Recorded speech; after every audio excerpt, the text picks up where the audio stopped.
Hey everybody, Sean and Allison here from Spoken Garden. It's Friday and that means it's another plant chat. Yay, Plant Chat Friday. Yeah, today we're doing crocus care.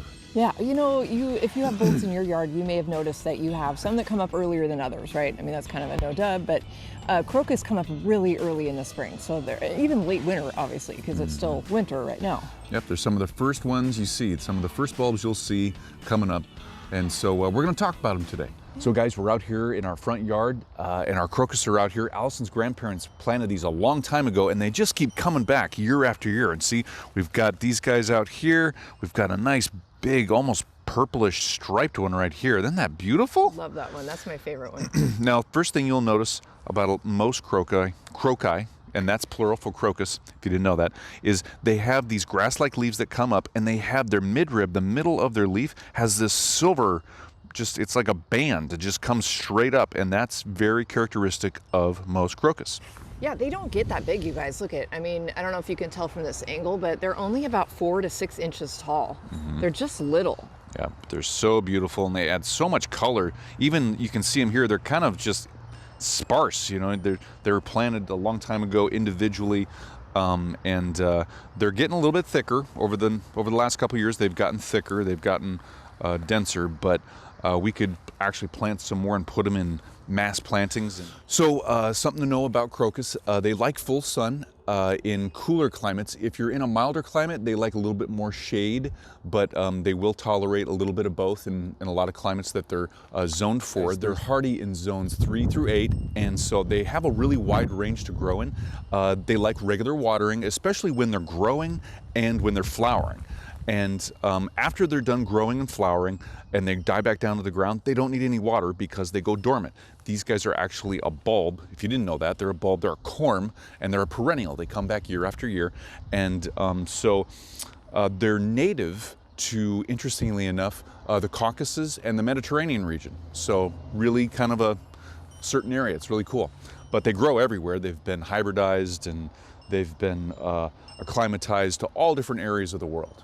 So one thing we love about crocus, or croci, I guess it's croci, is the colors. They come in like every color you can think of. So maybe you have a few of these in your yard. Apparently my grandparents were very partial, mainly my grandma, to purple and white, because that's pretty much all of these. Some are a blend, like that one up there is kind of a stripe, which I love. Again, that's my favorite one.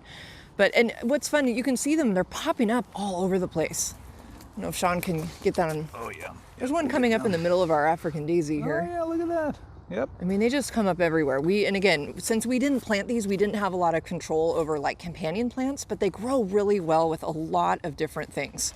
In this bed right here, we have just tons of spring blooming bulbs coming up. So we have a lot of grape hyacinth along the border here, and then we have tulips and daffodils coming up behind that. So you can see. There's a tulip right there, and then where was that daff? We've got some daff. There's a cute little guy right there. There's a bunch coming up here, all over. Oh yeah. So they grow very well with primroses. I mean, we have them next to primroses. Our favorite crocus over there is right next to a daylily, which is emerging out of the ground. So that's cool. Yep, they're coming up a little early. Yeah, it is coming up early. But you can really match crocus with just about anything. We really kind of wish that we had a bigger like mass planting of them all together to make more of a dramatic effect. Like ours are really sparse, and that kind of annoys us a little bit, but you know, we just take it with a grain of salt. They're just beautiful. It's fun to see, you know, again, my grandparents planted these, so it's kind of a fun surprise every late winter, early spring to see them pop up. Yeah, they also work good as border plants and in front of like shrubs like the azalea here. And all of these plants are below our big dogwood tree that brings a lot of shade later in the spring. Obviously it's deciduous, it has not leafed out yet, so everything's getting pretty good amount of sun right now. But like Sean said, these guys will thrive in part shade to part or even full sun. Now here's a cool fun fact, and I wish that we had better weather right now so you could see this. But crocus is a type of flower that they will actually open all the way up and spread their petals out in the presence of sunlight. Yep. So it's so cool, and they'll close up at night or in darker like conditions, kind of like we have today. Yep, today's kind of a cloudy, not a very bright day. I know, really lately, this is how they look usually. So you might be wondering, well, what am I supposed to do with the crocus? What kind of care do they need after they flower? And it's interesting because the plants themselves are going to stay growing, they're going to stay green, and they're going to keep photosynthesizing after they flower and they're done flowering. Once the flower is done and it's withered, you can go ahead and cut that all the way down to close to the ground. You can cut that stem completely off. But what you want to do is leave the green. You don't want to cut the green back down to the ground. Let it still photosynthesize. Let it do its thing. Because what it's doing is it's taking light energy, still converting it to usable energy and sucking it down and putting it and storing it down in that bulb, down in that corm underneath the ground to store it for next year and for its reproduction to produce more bulbs.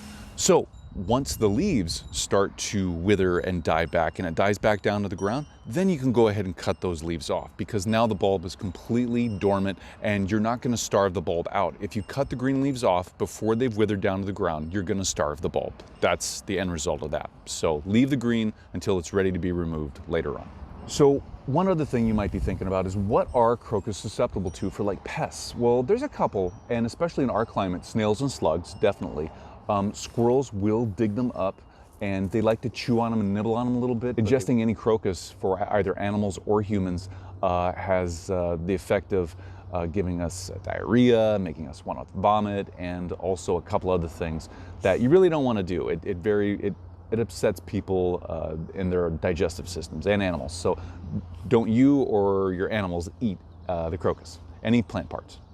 So guys, a couple other pests that crocus are susceptible to in different climates, especially in milder climates during this time of year. Aphids will come. They will come out. In our climate, it's too cold right now for aphids and for mealybugs and a couple other different kinds of insects to really hit these. But in your climate, if it's a little bit warmer than ours or a lot warmer than ours, and you have crocus come up, they can be susceptible to aphids, scale, mealybugs, and a couple other things. So keep an eye out for those. Crocus are beautiful little bulbs. And one kind of interesting fun fact that we should mention is we just showed you the spring blooming crocus, which is a fall planted bulb, but there's actually a spring planted bulb, which is an autumn crocus. And that's Crocus sativus or sativus. Not really sure how to say that. Latin's fun.